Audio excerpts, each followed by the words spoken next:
আসসালামু আলাইকুম দর্শক, আশা করি সবাই অনেক বেশি ভালো আছেন। নতুন রেসিপি নিয়ে আপনাদের মাঝে আবারও হাজির হয়ে গেলাম। আজকে তৈরি করছি খুবই লোভনীয় আর ভীষণ মজাদার মিল্ক কেক। ঈদের ডেজার্ট হিসেবে অথবা ইফতারে টেবিলে চাইলে কিন্তু এই ঠান্ডা ঠান্ডা মিল্ক কেকটা রাখতেই পারেন। এটা ছোট থেকে বড় সবার পছন্দের আর খেতে অসম্ভব মজাদার। তৈরি করার জন্য প্রথমেই আমাদের লাগবে একটি কেক। তো আমি আগে থেকেই 2টা ডিম দিয়ে এই কেকটা বেক করে নিয়েছিলাম। আপনারা চাইলে কেনা কেক দিয়েও এই ডেজার্টটা তৈরি করতে পারবেন। এখন এই মিল্ক কেক তৈরি করার জন্য এখানে আগেই দুধ রেডি করে নিতে হবে। তার জন্য এখানে আমি দুই কাপের মতো লিকুইড দুধ নিয়েছি। দুধটা ঘন করার জন্য এখানে নিয়েছি 2 টেবিল চামচ গুঁড়া দুধ। আপনি চাইলে কিন্তু হাফ কাপের মতো গুঁড়া দুধ দিতে পারবেন, তবে এখানে কিন্তু দুধটা বেশি ঘন করা যাবে না। আমি চিনির পরিবর্তে এখানে ইউজ করছি কনডেন্স মিল্ক। কনডেন্স মিল্কটা দেওয়ার ফলে কিন্তু এই দুধটা আরও অনেকটা ঘন হয়ে যাবে আর খেতেও অনেক বেশি মজা হবে। চিনি ইউজ করবেন না, যদি কনডেন্স মিল্ক ইউজ করেন সেক্ষেত্রে কিন্তু এই মিল্ক কেকটা খেতে আরও বেশি মজার হয় আর বেশিক্ষণ জাল করাও লাগে না। দুধ এমনিতেই ঘন আছে, তাই কয়েকবার বলক চলে আসার পরে চুলা বন্ধ করে দিয়ে দুধটা একটু ঠান্ডা করে তারপরে নিয়েছি। এখন উপর থেকে কেকের আমি ঢেলে দেব অল্প অল্প করে, একসাথে বেশি দুধ ঢেলে দেওয়া যাবে না। যখন একবার দুধ দিবেন স্যুপ করার পরে পরে আবারও দুধ ঢেলে দিতে হবে।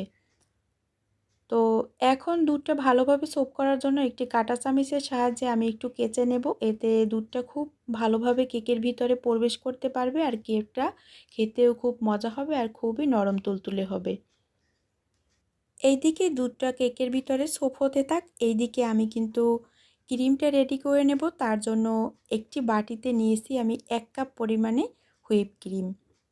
এখন কিন্তু প্রচুর পরিমাণে গরম পড়ছে, তাই ক্রিমটা তৈরি করতে একটু সমস্যা হতে পারে। যেমন দেখা যায় ক্রিমটা একটু বেশি সময় ধরে বিট করা লাগতে পারে। সেক্ষেত্রে চাইলে এই বাটিটা একটু ডিপ ফ্রিজে রেখে 10 মিনিটের মতো বের করে আবার বিট করে নেবেন। সেক্ষেত্রে দেখা যায় ক্রিমটা খুবই দ্রুত তৈরি হয়ে যায়। ক্রিমের সাথে চাইলে এখানে গুঁড়া দুধ অ্যাড করা যাবে, চাইলে এখানে চিনিও ইউজ করতে পারবেন, তবে পর্যাপ্ত চিনি দেওয়া আছে আর আমার কাছে মনে হয় চিনির প্রয়োজন নেই। এদিকে ক্যারামেল সসটা তৈরি করে নেব। তার জন্য এখানে হাফ কাপ পরিমাণে চিনি দিয়ে এখন ফ্রাই প্যানে অপেক্ষা করছি ক্যারামেল হওয়া পর্যন্ত। যখন চারপাশ থেকে কালার চলে আসবে ক্যারামেলের, তখন হালকাভাবে নেড়ে চেড়ে দিয়ে দেব। এরপরে দিয়ে দেব 4 টেবিল চামচের মতো লিকুইড দুধ। এখানে আমি গুঁড়া দুধ মেল্ট করে তারপরে এই দুধটা তৈরি করে নিয়েছি। সেক্ষেত্রে এই ক্যারামেলটা থেকে দারুণ ফ্লেভার পাওয়া যায় আর খেতেও অসম্ভব মজার হয়। যখন দুধ ক্যারামেলের সাথে ভালোভাবে মিশে যাবে তখন এখানে দিয়ে দেব অল্প একটু পরিমাণে বাটার। আপনারা চাইলে এখানে ঘিও ইউজ করতে পারবেন, সেক্ষেত্রেও দারুণ ফ্লেভার পাওয়া যাবে। তো আমার সসটা রেডি হয়ে গেছে। সসটা একটু ঠান্ডা করে নেব, তারপরে একটি পাইপিং ব্যাগে ভরে তারপরে এখন কেকটাকে ডেকোরেশন করে নেব। আপনারা আপনাদের ইচ্ছা মতো ডেকোরেশন করে নিতে পারেন। তো আমার বেশি অভিজ্ঞতা নাই ডেকোরেশন করার, তাই আমি এইভাবে একটু করে নিব। একদমই সিম্পলভাবে করব, যে কেউ করতে পারবেন। আপনারা চাইলে এর থেকেও ভালো ডিজাইন করতে পারবেন।